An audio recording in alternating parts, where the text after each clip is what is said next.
Ya, balik lagi ke part 2 nih, masih sama Bung Andi, cuy. Jadi gimana? Terakhir tuh kita ngomongin bahwa akhirnya bedanya akhirnya lu suka suka sama K-pop berawal dari yang AKB Jogres bahasanya. Kalau Ya, bahasanya Dragon Ball Jogres sama idol K-pop. nah, Nah, gitu terus yang menarik dan berbeda akhirnya. kalau tadi kan di yang pertama idolnya si Jepang ini kan Heeh. menjual personality. Iya, betul. Ya, jadi kayak orang yang nggak sempurna, Hmm. tapi kita mau dukung biar develop lebih baik lagi kan. Iya. Jadi setiap developmentnya itu kita, Iya, ada personal lah tiap iya, masing-masing. oh dia udah bisa nyanyi sekarang, dia Heeh. udah bisa main film ya, Heeh. kita ikutin. Heeh. Tapi yang gue lihat dari K-pop idol, Heeh. sebelum mulai mereka udah sudah perfect. Oh. Ya itu bedanya kan akhirnya. Tapi kayak apa ya? Kayak tiap agency itu Heeh. punya konsep yang berbeda untuk tiap idol ya. Oh. Kayak misalnya yang waktu gue liat di produce itu ada dari trainee Pledis. Hmm. Itu kakinya panjang-panjang semua, orangnya tinggi-tinggi semua. Oh, jadi bukan tiap orang, tiap Enggak, agensi seragam nggak gitu. seragam sih, cuma istilahnya yang gue liat di acara itu yang dikirim oleh si agency ini, dua orang ini. Waktu itu gue lupa namanya siapa, Kaen sama satu lagi gue lupa. Nah, itu yang dikirim. Berarti gue lihat, gila, kalau dari Pledis berarti modelannya kayak gini. Terus ada lagi dari misalnya Yoha, ini orang kok ngerocos mulu gitu kan, kerjanya ngelawak mulu. Lebih ke arah. Tapi pas ngedance langsung berubah banget gitu. Langsung, ini orang jago banget nih. Kayak gitu. Makanya pada saat di episode awal di produce itu, dikasih lihat itu bedanya di mana di situ. Itu Japanese Idols itu karena kalau yang di AKB Group mereka nggak dikasih les vokal, mereka nggak dikasih les dance. Jadi aktivitas membernya itu dibebasin ya. Kalau memang lo ambil Kelas dance silakan. Kelas dance silakan, lo mau ambil kelas vokal silakan. Kalaupun enggak ya selama lo bisa pentas silakan. Gitu kan. Oke. Nggak semuanya bisa. Mampuslah mereka di itu semua di episode pertama. Maksudnya lu malah melihat bahwa di kompetisi itu bahwa perbedaannya tuh sangat jauh karena sangat jauh. Ternyata si K-pop ini lebih di atas dibanding si idol dari segi teknik. Jepang. Dari segi yang dibilang mereka talent. Nah, kalau K-pop itu mereka selalu bilang ada talent. Talent itu apa sih? Lo bisa nge-rap, lo bisa dance, lo bisa nyanyi, kayak gitu-gitu. Tapi padahal kalau gue lihat, karena gue dari J-pop idol, talent itu bukan hal yang kaku gitu. Bukan hal yang penting malah personality si membernya yang jadi talentnya yang dijual itu kan. Iya, ya lihat aja Joe Satriani kan nggak mainstream kan. Tapi kalau dari segi teknik, parah kan. Mark Portnoy segala macam, nggak semua orang tahu Mark Portnoy. Istilahnya kayak gitulah. Nah, J-pop idol ini nggak punya itu semua gitu. Mereka dance mungkin bisa tapi pas-pasan, nyanyi juga pas-pasan. Nah, tapi persona individual yang dijual. Nah, tapi yang menarik di episode awal itu adalah ada yang membedakan si Japanese Idol ini. Perlahan-lahan mereka bisa ngikutin. Gitu. Mereka ngikutin. Ada pantang menyerahnya itu. Okay. Jadi pada saat tes lagu mereka harus nyanyi dua dalam bahasa Jepang sama dalam bahasa Korea. Trainee Korea kelabakan nyanyi bahasa Jepang. Trainee Jepang nyanyi bahasa Korea. Lebih mudah kan? Jadi istilahnya gue nggak tahu apakah kan kita nggak tahu ya, kalau reality show kan pasti ada skripnya. Tapi yang mau diperlihatkan di situ yang Jepang ini pantang menyerah. Intinya yang mau dikasih walaupun kita kalah nggak jago dari teknik, tapi kita nggak menyerah di situ aja. Jadi beberapa kan mereka ada kelas tuh, kelas A sampai F. Nah, F tuh paling bawah kan. Nah, beberapa yang Jepang ini pada saat evaluasi ulang ada yang masuk A. Jadi kasih lihat nih yang harusnya mereka bisa belajar dari yang trainee Jepang ini. Walaupun ada perbedaan bahasa, perbedaan budaya, mereka dianjing-anjingin di awal, toh mereka bisa ini juga. Bisa survive juga.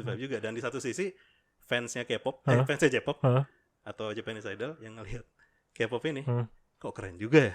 Oke. Nah, disitulah mulai titik di mana lu mulai suka. Mulai ngulik-ngulik. Walaupun gue nggak dalam itu ya. Dulu gue paling kalau K-pop gue taunya Boa doang ya.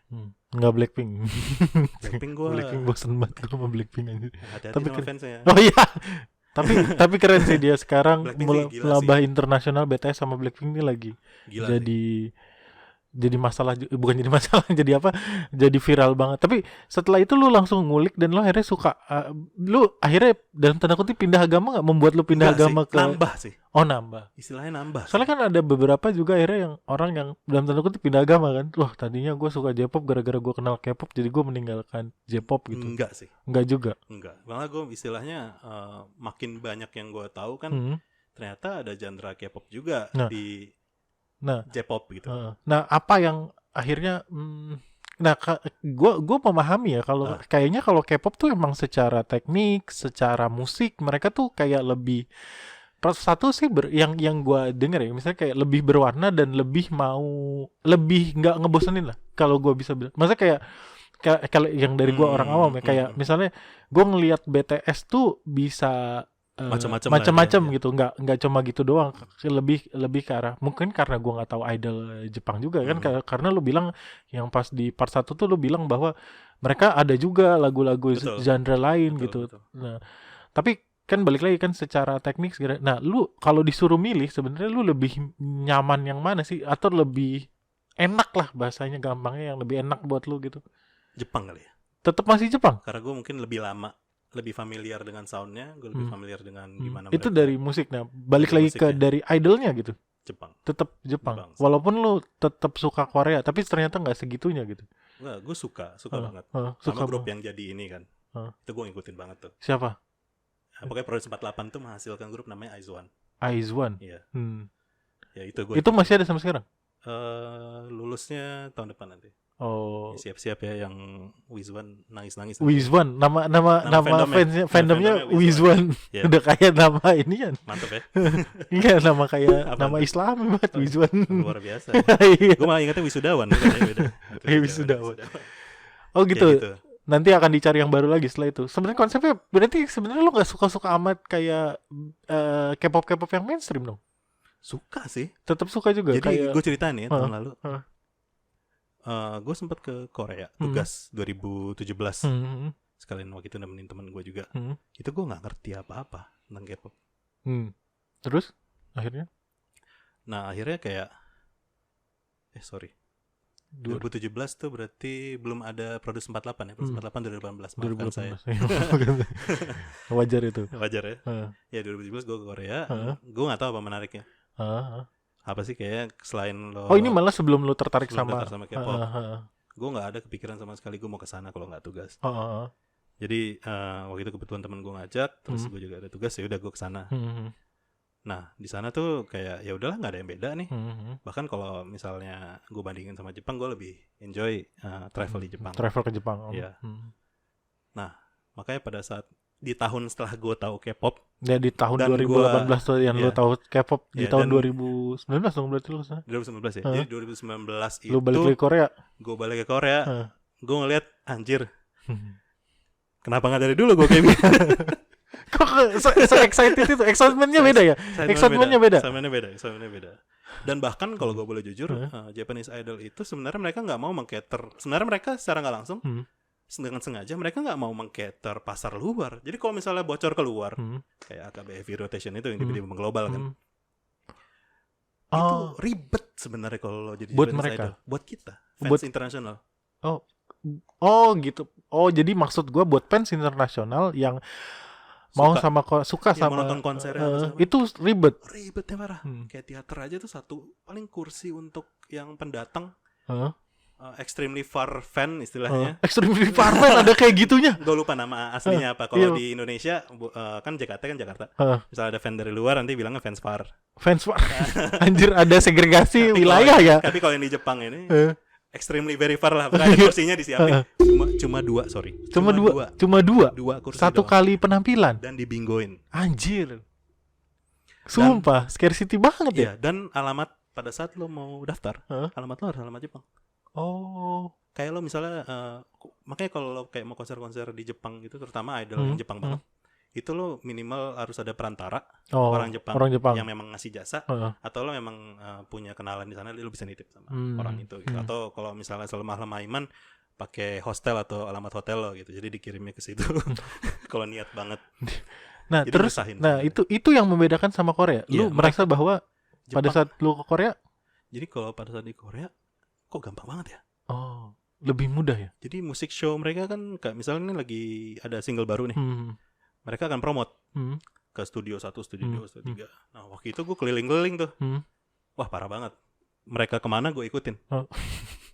Jadi waktu penguntit lo, Anda penguntit. Nggak penguntit. Jadi gue kenalan sama orang di sana.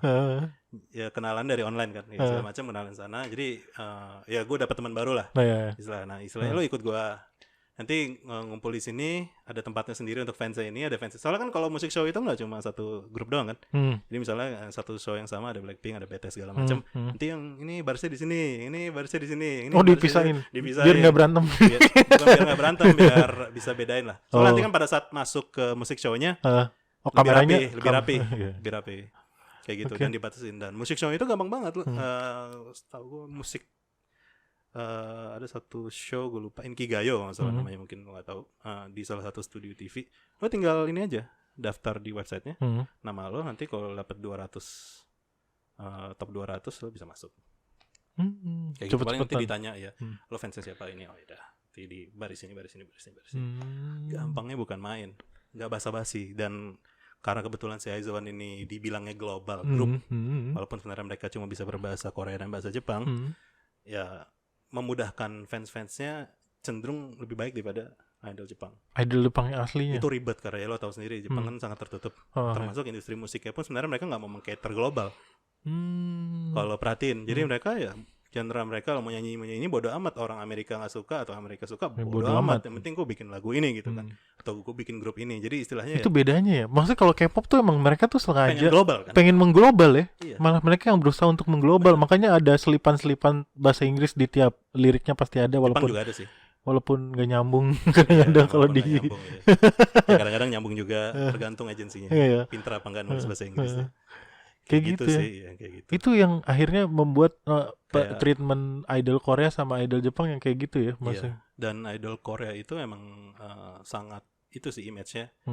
Sangat harus perfect lah. Oh, malah justru kebalikannya dari idol Jepang dong kalau gitu. Tapi di satu sisi, ya itu yang gue heran. Di satu sisi mereka pingin buat yang perfect, satu sisi tapi mereka juga yang menjual individualitas idol juga. Tetap dijual. Makanya kayak misalnya Blink nih, ada yang Blink. Walaupun ada yang mungkin yang suka satu grup secara keseluruhan, tapi pasti ada orang yang relate, gue lebih relate ke si Jennie, atau gue lebih relate ke si Lisa, kayak gitu pasti ada. Menarik ya. Nah, menarik. Hal gila apa yang lo lakuin, atau hal apa yang lo lakuin menurut lo cukup ekstrim terhadap idola lu? Gak ekstrim sih, walaupun gue bukan sesultan, tapi setiap kali mereka mungkin ngeluarin album baru, ya udah gue. Lu pasti beli satu set. Iya. Atau kalau misalnya ada konser, kayak kemarin ke Thailand, gue langsung ke Thailand ya. Sumpah, ke Thailand lu buat nonton konser mereka doang? Iya. Si siapa? IZ*ONE itu. Iya. Terus apa lagi? Yang paling ekstrim? Yang Korea waktu itu. Lu kan mereka promo. Lu ngikutin IZ*ONE itu? Ya, promonya seminggu. Jadi gue dikasih jadwal sama teman-teman gue. Hari ini mereka akan di mana? Tadi fanbase-nya apa namanya? WIZ*ONE. Lu jadi kenal antar WIZ*ONE itu? Iya. Lu ikutin tuh? Iya, gue. Seminggu.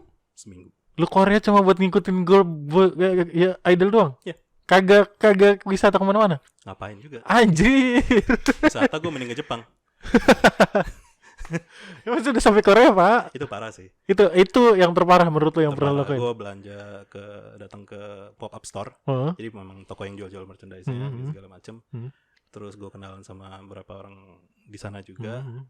Sama ya itu udah gue ngikutin mereka musik show mana. Terus ada yang radio show juga. Yang mereka radio show ya kita tungguin di depan. Tunggu sama mereka nanti bikin radio show-nya kayak gitu sih. Wow. Kayak gitu. Ya mungkin nggak se-ekstrim yang lain yang sampai beli albumnya 300, tapi ya gue selevel itulah. Tapi menurut gue sih itu udah ekstrim sih. Oh udah. Iya, menurut gue sih udah ekstrim. Maksudnya gue bahasa gampangnya adalah sesuka-sukanya gue sama Coldplay sama Muse pas kemarin mereka ke Thailand karena nggak gue bela-belain amat gitu. Sama, walaupun gue suka banget sama Oasis, waktu mereka konser di Singapura gue menyesal sih nggak datang. Ya kalau bubar habis itu. Sial. Iya sih. Tapi gue nyesel juga anjir, tahun 2020 gue pikir sampai Singapura gue mau udah siapin budgetnya ternyata. Coldplay ya? Iya, Coldplay sama Muse sih, dua itu tuh. Gue tau Coldplay masih sombong gak tuh yang bilang kita Iya masih. Oh, masih ya? Masih. Ajar emang. Bukan ya karena negara kita gak berubah-berubah sebenarnya. Iya, gitu, tapi lo gak usah ngomong kayak gitu ke negara kita. Gue suka Coldplay sih. Tapi menariknya maksudnya itu menurut gue ekstrim. Jadi lo kalau gitu lu bisa nggak sih akhirnya kenapa drive itu tuh munculnya tuh dari mana? Bisa orang tuh sampai lu bisa menganalisa nggak sih drive orang bisa sampai sebegitunya sama idol itu? Why gitu? Why akhirnya orang-orang bisa banyak sih sebenarnya bisa alasannya. sampai bahkan bisa sampai yang kayak bener-bener apa ngebully orang atau bukan maksudnya kayak ya ya bisa bener-bener kayak fan war konfrontatif gitu ya kan, konfrontatif lah gue Iya, bahasanya. nggak kalah sama tim ultras bola lah. Iya nggak kalah Nggak kalah sama tim ultras bola. ya gue rasa tuh ya kalau misalnya mereka ada barnya kayak di Manchester United apa istilahnya hooligan gitu Hooligan, ya mereka se ekstrim hooligan itu ya, sih tapi mungkin kayaknya. nggak sampai konfrontasi fisik ya. Iya tapi maksud gue kalau sosial media kita ibaratkan kayak pub di hooligan itu dan mereka tuh kayak gitu.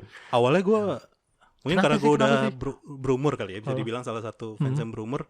Gue mungkin udah capek kalau lihat kayak gitu-gitu. Tapi gue bisa mengerti sebenarnya kenapa mereka sampai kayak gitu. Nah, kenapa? Walaupun sebenarnya negatif ya. Iya, ya nggak apa-apa. Tapi kalau gue coba ngelihat dari sisi mereka, yang tadi gue bilang di awal kan, mungkin mereka punya suatu yang personal yang mereka bisa relate ke mungkin musiknya, mungkin member idolnya. Kayak istilahnya mungkin mereka di saat kayak ada beberapa lah kayak misalnya mereka mungkin saat depresi mereka tiba-tiba dengerin BTS tiba-tiba gue mendapat sesuatu yang spesial nih dengan dengerin mereka dan bikin gue semangat. Nah pada saat itu mereka diganggu gue nggak heran sih kenapa mereka bisa sampai ganas karena itu adalah sesuatu yang personal dengan mereka gitu. Kata kuncinya gue suka sih jadi sepersonal itu. Ya sepersonal itu. Nah tapi kenapa bisa sampai sepersonal itu gitu? Mungkin kalau gue nggak tahu, tapi istilahnya kalau di barat ada kan? Iya ada sih kayak yang apa sih? Seperti itu. Tapi mungkin apa istilahnya ya? Tapi mereka ya mungkin lebih susah dijangkau dibanding idol-idol ini kan. Mungkin karena packaging memang karena packagingnya itu beda. Iya. Someone who you can relate kan. Iya. Everyday person. Tapi mereka juga perform juga on stage. Istilahnya mereka they also shine on stage, but they also care about me. Walaupun I also care about them, walaupun sebenarnya mereka care ke fansnya itu ya fandomnya bukan individualnya kan. Iya, gitu, karena mungkin kayak gue jadi mau coba merelasikan ini dengan istilah ini apa kalau fans rock and roll tuh istilahnya apa? Grupis ya. Nah, grupis itu kan emang juga segitunya mereka, kan. Iya, tapi bedanya adalah grupis itu enggak sedekat itu, bahkan cenderung dipergunakan dalam tanda kutip kan. Betul, gue sebagai rockstar, lu grupis gue, tapi lu kayak ada hubungan atas bawah yang ya lu jangan deket-deket sama gue, malah justru kayak gitu kan. Kayak ini kalau ini lebih personal ya, malah justru ini kebalikan dari si konsep grupis rockstar itu ya. Bahkan sebelum ini kan kita sempat ngomong soal identity politics kan. Terutama yang modern sekarang nih, generasi baru idol ini, mereka secara nggak langsung mungkin disuruh agensi atau mereka memang mendukung gitu kan. Kayak katakan salah satu member ini mendukung LGBTQ dan segala macam, itu langsung kena ke mereka. We must protect this person gitu kan. We must. Jadi maksud lo adalah gitu. akhirnya mereka juga membawa isu ada itu. Isu-isu. Walaupun mungkin nggak langsung tapi tersirat lah.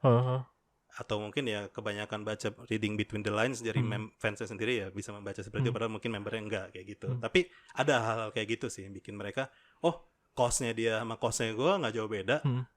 Ini worth it untuk diikutin. Gitu. Kayak gitu sih. Nah kalau gue tanya ya, mungkin hal negatif lah ya. Hal negatif atau hal apa yang lo rasa ini masih kurang, atau kan pasti nggak sempurna ya. Betul, industri kayak gitu. Nah, menurut lo hal yang kurang atau nggak bagus selain fansnya yang tadi udah kita bahas, apa menurut lo? Kan bisa dibilang baik di Jepang atau di Korea idol ya.